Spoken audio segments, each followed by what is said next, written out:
Paano nga ba ginaganap ang camping sa private school? Kung gusto mong malaman, let's go! Hello mga ate ko! It's Shane at samahan niyo ako sa aking mini vlog as a teacher and SK counselor living in the province. At dahil magka-camping na kami ulit at puno ng storage ng cellphone ko, mga ante, i-upload ko na to.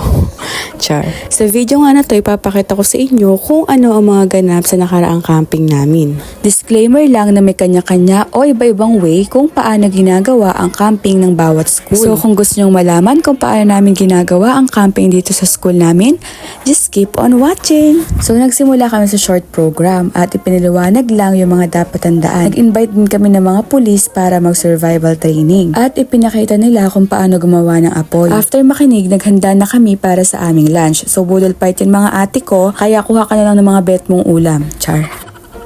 After kumain, nagpahinga muna kami at nagsimula na sa mga games. So pasensya na mga ate ko, wala akong video kasi nalobat ang cellphone ko.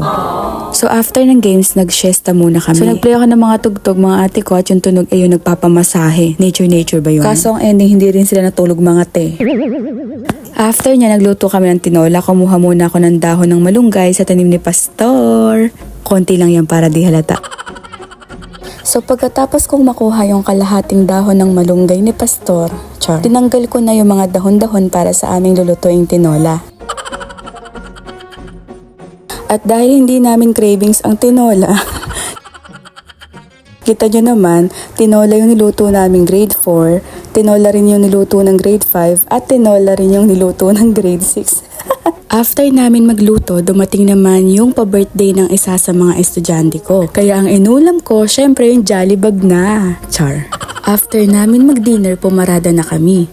Buti na lang palubog na yung araw, kung hindi sunog kami nito mga te.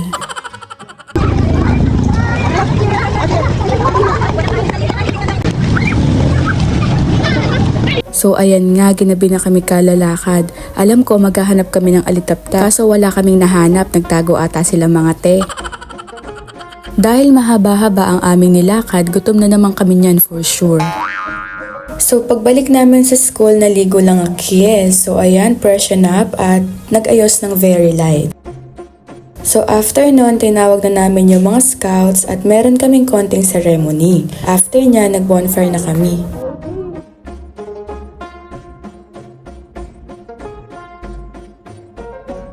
After namin mag-bonfire, nag-movie marathon naman kami ng mga scouts. So habang nanonood sila ng movie, nagluto naman kami ng popcorn para feel talaga nila na nasa sine sila, diba? Char!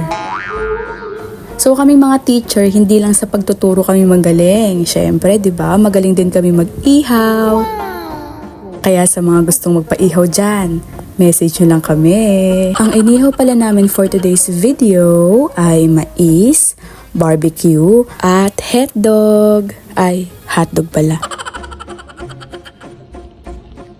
So, yung mga scouts naman ay marshmallow.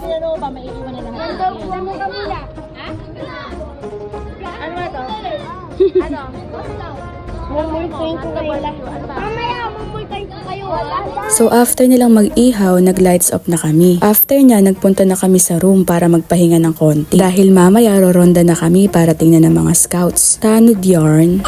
So nung papalitaw na yung araw, ginising na namin yung mga scouts para mag-freshen up.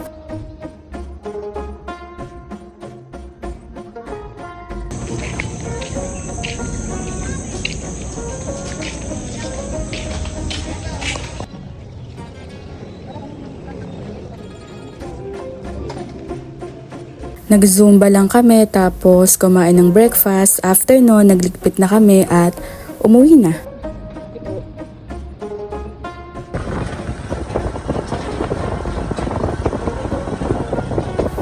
Thank you so much for watching. Please like and share. Bye!